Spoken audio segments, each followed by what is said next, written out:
Good afternoon. Welcome back to Talking Characters. Today, L Driver. The character of L Driver had a bizarre history. Start with the idea that he wasn't in the original book. Now, this requires explanation. I had made multiple drafts of Red Twilight before I released A Dawning of Power. L Driver didn't appear until like the second to the last of 5 versions. At that point in time, I had passed off the manuscript to my cousin Joe. He had read it. It was way shorter then, because that was before Marx was added to the story also, so the entire novel was only about 65 pages long, and still very much resembled the game I was originally making for the book. Joe read it, and he points out to me, Dustin, there's a lot of ambiguity here. I said, yes. There's no character that's obviously the hero. There's no Sylvester Stallone. There's no Steven Seagal. There's no Arnold Schwarzenegger. My immediate reply was there was no machismo action hero? Is there room in this story for a machismo action hero? So we talked back and forth about that concept for a little while, and eventually come up with this concept of what do so many Stallone, Seagal, and well, not so much Schwarzenegger, but Schwarzenegger characters have in common. Well, early in their careers, they like to play soldiers. They are these highly trained, highly specialized individuals. So, I spent some time considering, how does this fit into my world? If there was a Jason Statham in my world, what would he be? He would be a smuggler. So, I built up that idea. I shared that with Joe, and he was kind of back and forth on the idea. I did some more tooling, and I wrote up some backstory for him. Early on in the creation of the character of L Driver, his sole motivation is what he describes in the chapter Stone-Faced Ghost.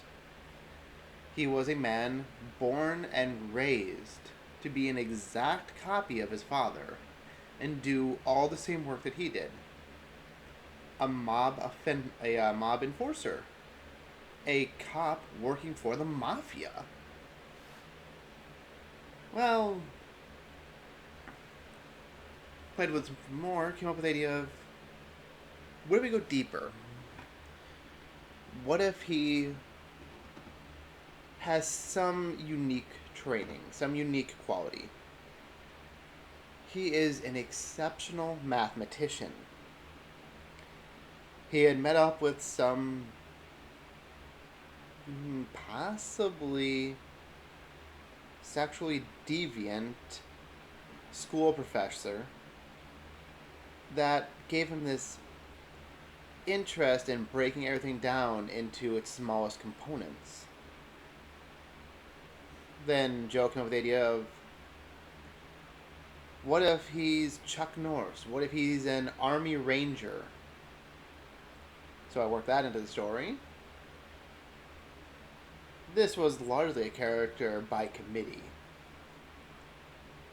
But in the end, as I continued drafting and coming up with the final version of the character,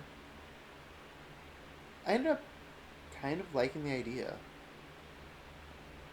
So, we have a character who is slow, calculated, concise, deadly levels of accurate. His every movement has purpose. Everything is deliberate and punctuated. So, as I was writing his chapters, I tried to stick to that idea. Everything's quick, everything's to the point. No poetry, no wasted words. Do the job. Get it done.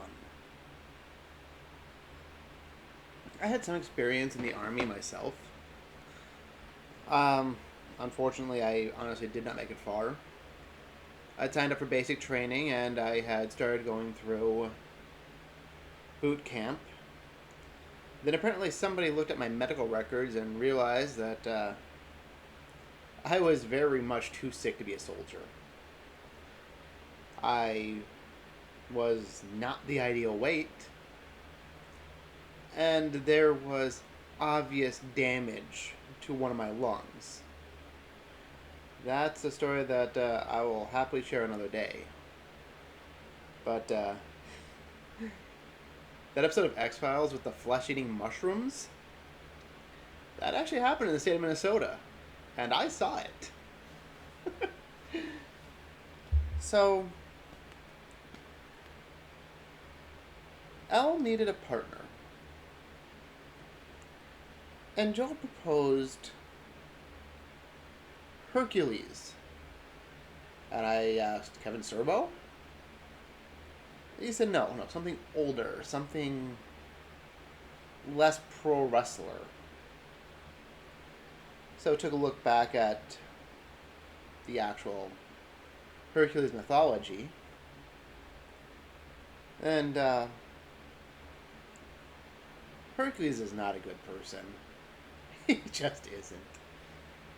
Hercules was this vile, dominating individual who believed that might does make right, and only started to behave in a responsible way when he had Zeus and Hera threatening to beat his ass for acting dumb.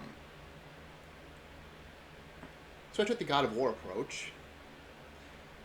Suggested, okay, so Hercules has been around for 5 millennium? Where has he been? What has he seen?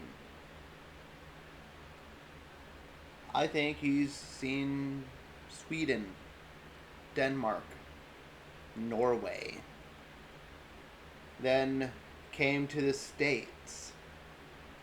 He was one of the titans of the high seas, and soon found himself in the company of Ben-Hur, which I actually thought was mythological. Turns out that the mythology is, if there ever was anything, completely lost to antiquity, and the closest thing to a mythological Ben-Hur is a screenplay written in the what was it? It was 1910s. So yeah, 100 years old, but not quite as old as Hercules or Thor. Couple these two together, and they become their own duo. Also, we end up with what we have now. A team of highly trained, highly specialized individuals who could sort of maybe be the heroes of the Red Twilight series. If not, for Charlie Belmont. I'll get back to that next time. Have a good day.